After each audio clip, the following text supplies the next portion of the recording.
Hi, everybody. I'm Brittany Lewis, a breaking news reporter here at Forbes. Joining me now is Kelsey Wilson, founder and CEO of BlackLines Financial. Kelsey, thank you so much for joining me. Of course, of course. Thanks for having me. I really want to talk about where we are right now with President Trump's tariff plan and the volatility that it's caused. President Trump said on Friday that there will unlikely be another 90-day tariff pause, and it seems that he and the White House are in full-out deal-making mode with other countries.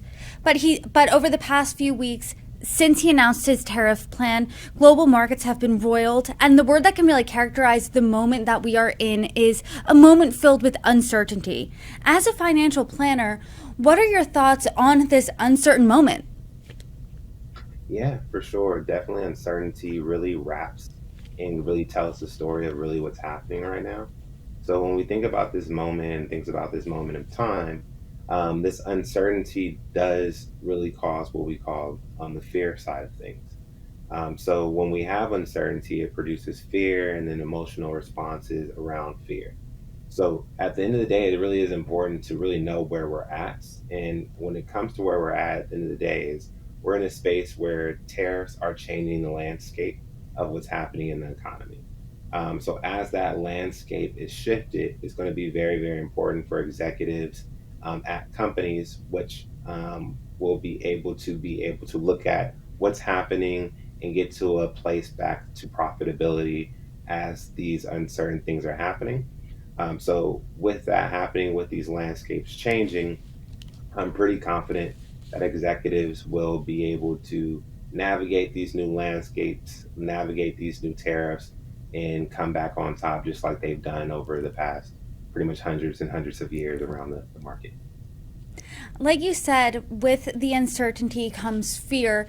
How does a business owner first, let's talk about business owners first. What would you recommend that they do to really navigate this time full of uncertainty? Yeah, I think the biggest thing with that is really being informed, staying informed on what's happening, because essentially what's happening is there is that landscape shift, and there's going to be things that didn't make sense for a business owner to do last year that make a lot of sense to do this year, and vice versa. Things that they did last year doesn't make sense to do this year.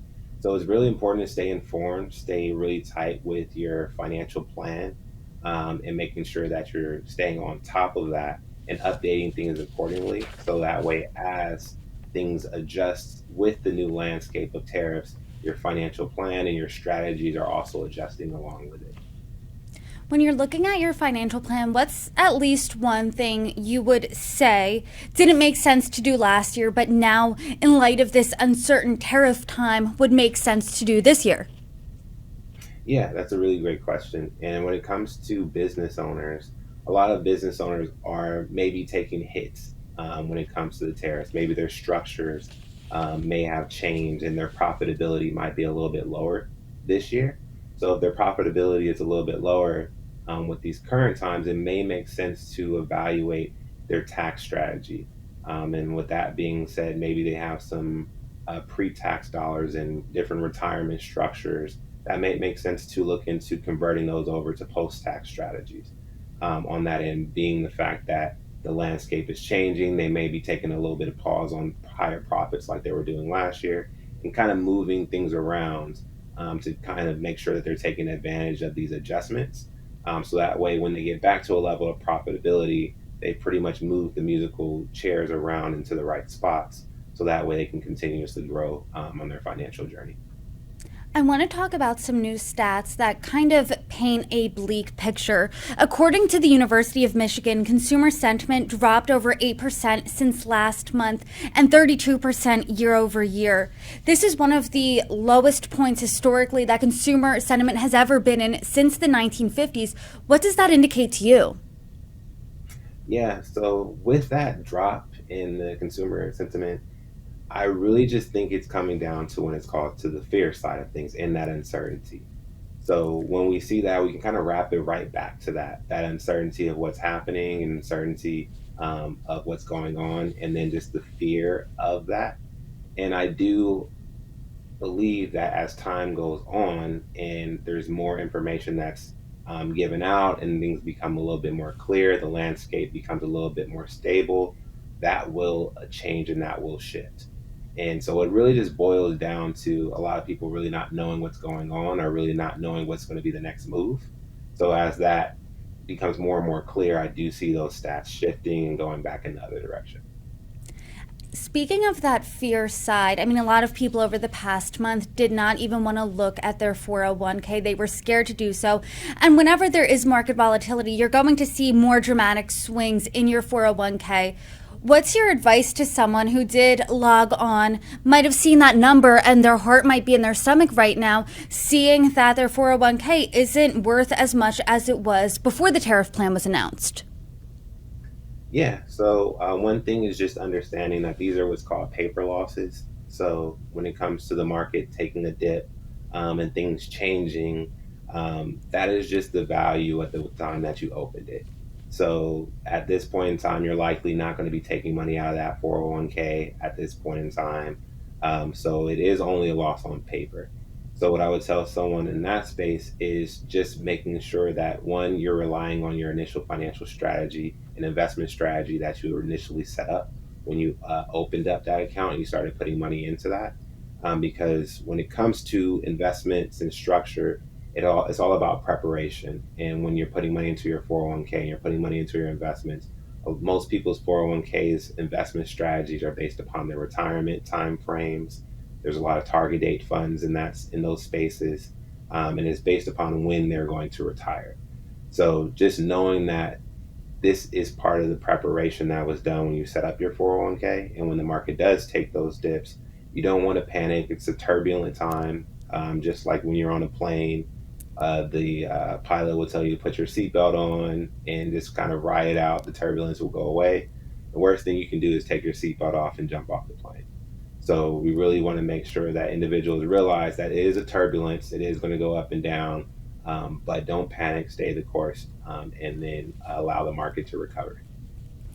To your point, as a financial planner, you're saying we are in the midst of that turbulence right now. We are when the flight attendant or even the pilot gets on and says we're going through a rough patch right now. And if you're sitting there, where do you expect us to get into a soft landing? Because right now, when it comes to these tariffs, they're really in three camps. Everyone has that baseline tariff. In the other group, the reciprocal tariffs are paused, except for China. And then when it comes to China, there has been a tit for tat trade war, and that's ratcheted up to as high as 145%. So where do you expect the end result to be? Yeah, and then when it comes to that end result, it's really based upon that uncertainty. So it's going to take time for negotiations to happen and things to kind of land and really be in a place where we know what the landscape is going to be. And that's really where that uncertainty comes into is there is not really a solid answer of when that is going to be. But when it comes to that, we do know that each country, they want to get to a place of profitability. So they're both incentivized on all sides to try to get to a resolution to this as quickly as possible. So just based upon the fact that each side wants to come to the table, they want this to be resolved and want to be into a spot where they can profit in their business and the countries can thrive. I don't think it's going to take too long for them to come to a space so that way they can get back to the business as usual. Tariffs are expected largely to raise prices and inflation rates and shrink consumer spending and disposable income. What is your advice to people, maybe the average consumer or the average investor, to properly prepare for all of that? Yeah, I think it's just keeping an eye on what you may traditionally purchase and maybe looking into different alternatives or being open to that. And the reason why I say that is because as these tariffs start to happen, there are some places that consumers go to. Maybe they're purchasing certain materials for their home, where those prices might go up at one company, but the other company may have figured out a way with the tariffs to be able to get a lower price somewhere else. So maybe you might have an affinity for one product, just keeping your eyes open for other products because that might shift that landscape where certain stuff that used to be higher might be cheaper and stuff that used to be cheaper might be higher. So just being open to looking at what you have in your cabinets and maybe what you have on your automatic purchases list, and being open to essentially change that and seeing if there's something that might be a better fit for you financially, based upon what you purchase on a regular basis. As with someone with a financial planning perspective here, there in the conversations when it comes to tariffs, it's volatility, there's fear, there's panic, people are concerned, people don't want prices to rise. Do you think there's anything missing really from the national and international dialogues when it comes to this tariff plan? Yeah, I think the biggest thing that's missing is the fact that it will take time for that landscape to change. So when it comes to tariffs, we hear a lot about the negative sides of tariffs and the negative sides of prices will go up, things will change, but there's not as much on the positive side of tariffs. In regards to as things change, there are going to be certain things that will potentially be cheaper for consumers. So when we're looking at that as those landscapes adjust, there it's not always going to be that everything's going to be more expensive. Certain things will be less expensive just because of the fact that a company decided to shift gears and go and get their materials from one country that's a little bit cheaper, even with the tariff change. So there will be some positive things that will come from it. So that's one thing I think that is missing out of it is a landscape shift. So with anything that's a landscape shift, sometimes things are good, some things are bad, some things that you're accustomed to are going to change for the negative. Some things that you weren't accustomed to and didn't really think about are going to change for the positive. So it's just very important to realize that it's not all bad and just really look at the landscape and seeing how things are changing. So that way you can essentially move forward accordingly based upon those changes. Well, as we get a fuller picture here of the impact on tariffs, I hope you come back on and join me and break it down. Kelsey Wilson, thanks so much for the conversation. Of course, of course. Thank you. And thank you for your time. And I'm so happy to be part of this.